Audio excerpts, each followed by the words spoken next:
Hello, friends. This is Arvind Jashi, and I'm here again with another important staple of learning one language. This time, it's a little psychological. It's not so much to do with the language, words, or anything else that we commonly confront while we're trying to learn a foreign language. This is something a little bit deeper, something which has grand importance but hasn't been realized so far, something which remains subterranean but in importance, in essence, is right at its heart when you're trying to learn a foreign language. It is the subconscious mind. Of course, practice is very important, but you must have confronted this issue that you have learned a new word or a sentence or something from the grammar section, but still, and despite putting in valiant efforts, despite practicing it multiple times throughout the course of 24 hours, you are still not being able to aptly use it. How often have you confronted an issue like that? Ask yourself that. I'm sure there will be an answer, unfiltered, a million times. And why does that happen? Let's ask that question to ourselves. Why does that happen? Why practice? Well, there's of course a saying that practice makes a man perfect. Why even such extra amount of practice is also not helping us achieve our desired goals? What, where is the shortcoming? Where are we falling short? What has been our nemesis for these donkey's years? Perhaps we are not letting those words, those teachings, those lessons seep into our subconscious. We are ourselves becoming the nemesis. And dare I say, it could be because of the extra amount of practice that we put in. It won't be unreasonable if I tell you to stop practicing so much because you are, anyways, doing it the wrong way. You sit in the comfort of your home, you open your register, and whatever the words in the notes which are under your nose, you keep on enchanting them like a parrot. You are not giving it a human quality. That is not happening in real time. That practice that you are doing in the comfort of your room or in the comfort of your classroom, within the confinements of those four walls, is absolutely immaterial.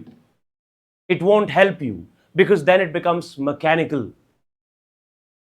Language is not science. It doesn't have a formula that you follow and then you get the results. Treat it more like an art. Don't treat it like a subject because then you're cramming it. Language needs a human touch. Now, how do you give that human touch? Not by parroting those words and those formulas of grammar. You'll have to eradicate it at the word go. The very first thing that you need to do in order to achieve your desired goals, to learn English and be fluent in it, is to stop practicing like a parrot. Now, what do you do? Now, what do you do in order to trigger your subconscious mind? To let all of that knowledge get garnered by your subconscious mind so you start using all of that knowledge that has its value subconsciously, aptly. How do you do that? Well, there's one simple way. There is one simple way. And what is that?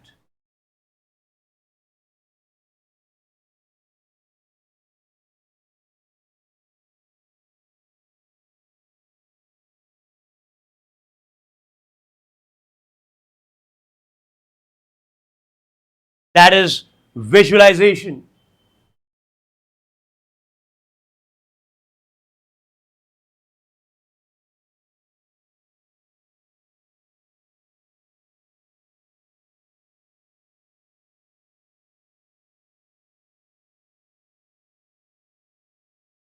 You have to visualize yourself using those words, employing those teachings in practical realms, in reality. For example, let's say you have learned a word which is what?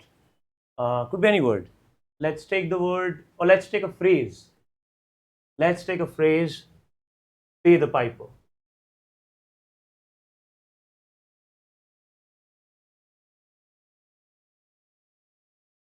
Which means you pay for your misdeeds. The phrase simply means when you have to suffer at your own actions, or when somebody else has to suffer at their own actions. This phrase could be aptly used to describe their situation. Now, if you sit in the confinements of your four comforted walls, which provide you comfort, and try and enchant this phrase and make sentences out of it, it is not going to seep inside your subconscious. And you won't be able to use it when you're supposed to use it, and you'll flutter like a fish out of water, and you'll have no result because you're practicing the wrong way. Again, I'm stating. Now, what do you need to do? You have to follow visualization. Think of situations when you put yourself in grave trouble and when you had to pay a big price for that. Can you think of a situation? Let's say you're riding without a helmet and somewhere cops found you and they asked you to stop. Now, the mistake that you've made is you're riding without a helmet. And now there is a money you need to pay to the cops in the form of a penalty. Are you getting my point? So that day, when you rode without a helmet, you paid the piper. Now journey back in time. Visualize more past events. Let's say you didn't study or prepare well enough for your exam, and your scores reflected that. So your humble score in the exam is telling that you have paid the piper for not having studied or for not having prepared with enough competence or with enough concentration, with enough diligence. You paid the piper by getting a modest score. Think more. When you lied to a friend, and when the friend found out of your lies, the friend eschewed you. The friend stopped talking to you. You paid the piper of the lies by losing the friendship that you once cherished or rejoiced in. And if that is not enough, and if you've never had events in your life where you were out of your own actions in extreme trouble and you had to pay a big price for that, then start imagining. Imagine that you're riding without a helmet and the cops catch you and they ask you to pay a penalty. And in that imagination, keep on saying that I paid the piper. You have to think at the back of your mind that you paid the piper. Now, suddenly, when you start creating these human scenarios, you are tricking your brain into learning something in a natural manner. You have to bluff your brain rather. Now, at some level, you are learning something naturally. You're not forcing it. You're not pouncing upon it. Rather, it's happening naturally because now you're creating these human scenarios.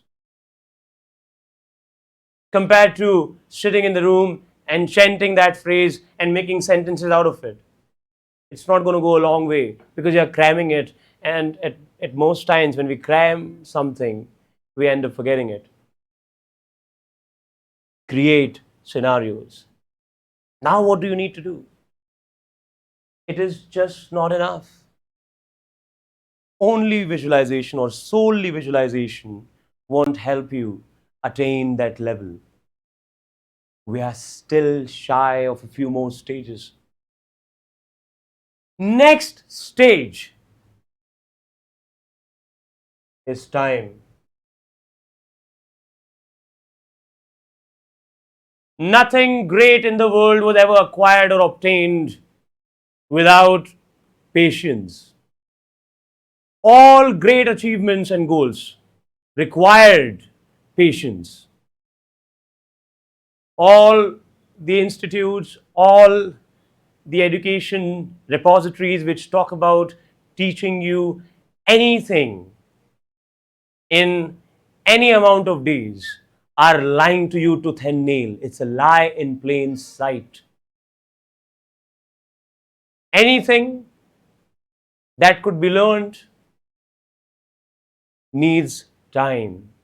Now, when you start visualization and for 2 3 days you have used this sentence, imagining if I get into a trouble like that and if I have to pay a price for that of this nature, then I could use this phrase that I have paid the piper. I could go to this friend and tell that friend that today a police or a cop asked me to stop my bike as I was riding without a helmet and I had to pay him $100, $200, sometimes $1,000. Look, I paid the piper. Create a set of such scenarios.